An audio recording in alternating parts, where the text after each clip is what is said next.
I put many hours into the very elaborate Ghost Recon Wildlands game that Ubisoft Paris has developed for us, and as much as I admire the technical aspirations of the game and the beauty, the absolute beauty of this title, I have to say that the overall experience has left me feeling a little bit flat, and I'm very disappointed to say that. I was fortunate enough to visit the Ubisoft Paris studio and interview developers and see the team hard at work, killing themselves, making this huge open world experience for us, a brand new take for the Ghost Recon games to go in, and the world is gorgeous. Bolivia has been really well recreated for us. There's all kinds of divergent topography, there's lots of different weather effects to kind of get lost in. I've been playing it on the PS4 Pro, so I've got the HDR sort of kick in there, and it just looks gorgeous. It's really amazing on the meta level. Where the game really kind of lets me down, and I think this has a lot to do with the fact that Ubisoft has given us a lot of open world games to get lost in. The Division, the Far Cry games,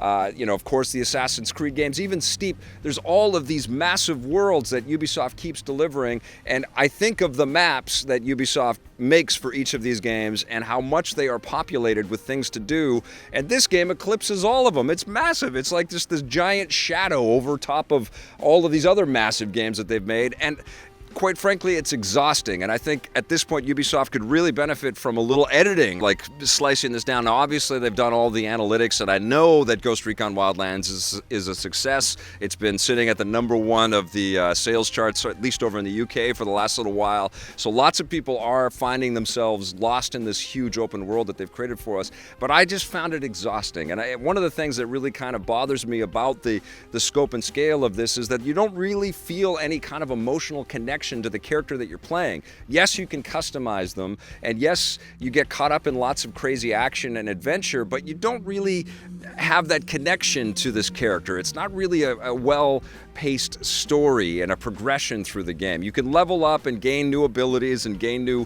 weaponry, and you just become more of a badass that allows you to take on, bigger bases and fight tougher enemies. All of that stuff is fine, but in terms of narrative and sort of providing a propulsive kind of forward drive, I just didn't feel that connection. I didn't really have any empathy or really care about my characters, and I kind of wish that Ubisoft had scaled back the scope in favor of identifying these soldiers that we were playing and building really cool characters for us to get lost in and invested in. So much of this game devolves into Karen Bowman, this tough agent that we get to interact with, showing how much of a badass she is against these cartel people that we run into throughout the game. And it's pretty funny, and it works, to a degree, but I think it would be much more interesting if there was a little more backstory and a little bit more meat on the characters that we are playing. So there's that remove, and the other sort of massive remove, which kind of fits with the size and scope and scale of this map, is that none of the vehicles are that enjoyable to drive around in or to pilot.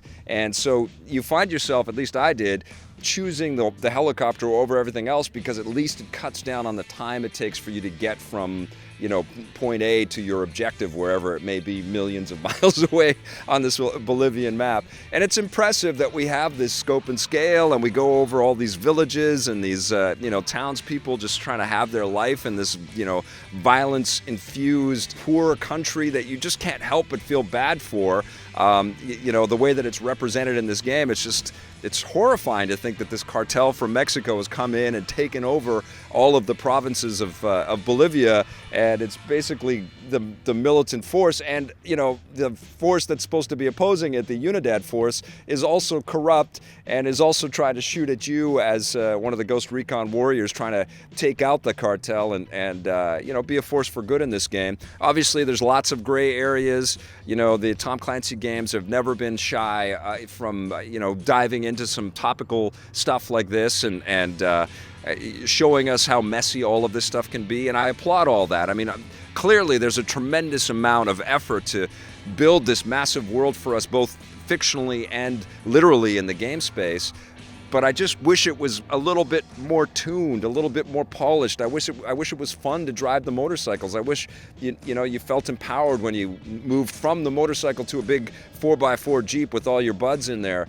But for the most part, you're just kind of slipping and sliding all over the map. You get to the objective, which invariably sort of amounts to you taking over a base and wiping out everybody that's inside, and then, you know, interrogating the lead commander of that base to find out where your next objective is going to be. Sometimes you pick up a special weapon, or sometimes you pick up a medal, which gives you skill points, and that gets kind of repeated over and over again. Obviously, there's some you know, pursuit missions. There are some missions where you've got to steal something and get it somewhere, but you're going to be playing the same kinds of things over and over again. I mean, I had a lot more fun invading the bases in Metal Gear Solid 5 or in the Far Cry games, and I think a big chunk of that is that I just don't feel that connection to the character that I'm playing. They look cool, and they've done a great job with the styling and the visual sort of fidelity of everything. It's beautiful, especially if you play this on a PS4 Pro and you get all of that HDR juice that comes off of the screen. It's gorgeous.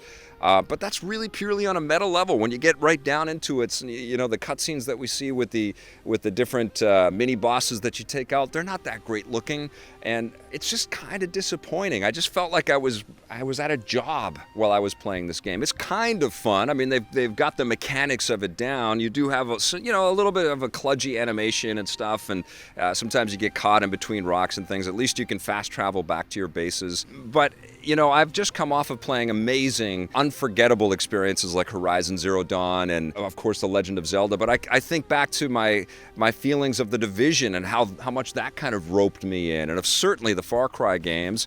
I thought Watch Dogs 2 was actually pretty cool with the way that it developed its story. I just felt like I was doing a lot of the same things over and over again, and I wasn't getting the sort of gameplay rewards. I was getting the rewards inside the game, but I just didn't feel like I was getting all of my shooter satisfaction that I wanted. And over the course of playing this game, I did get some good co-op time in there with up to 4 players, and I actually had a long stint where I played with another person who just joined my game, and we didn't really talk, but we just did a lot of missions together, and it just felt like we were on this kind of robotic rinse and repeat cycle, you know? And I left the game, and it's just like, okay, I've had enough. As much as I am appreciative of the scale of this enterprise and how hard everybody worked to build this beautiful thing, it got me missing sort of previous Ghost Recon games, and I kind of wanted to just sort of put this away and play other titles, and even wanted to go back into the last Rainbow Six Siege game. You know, Ghost Recon Wildlands I don't think is a failure. I think it's a total sandbox, and I think that people that are into that kind of exploration and experimentation, there's probably tons of fantastic videos out there. You know, the other game that I definitely thought of was Just Cause 3, which sort of had that mobility down. It was fun to cruise around that enormous map, and it's just not that fun to cruise around the map in this game. You see a ton, and there's a lot of great detail, but it's just not that fun to play. I'm sorry. I think you'll have way more fun if you've got a buddy to 3 that will play this with you, and you'll just sort of, you know, scour the countryside and get into all kinds of hijinks. I think you'll have a lot more fun that way. As gorgeous as this is, as much content is in this game that really kind of delivers tremendous value. I can't hate this game because it's not terrible at all. It's a well-made game. It just doesn't have that tuning, that polish, those characters that just hook you and keep you roped in. For me, I got a bit numb to this whole experience. I'm going to give Ghost Recon Wildlands a 6.5 out of 10. Hey, thanks for checking out that video on our EPN channel. It's just one small part of the things that we make around here. So if you liked it, don't forget to check out some of our other vids and hit that subscribe button.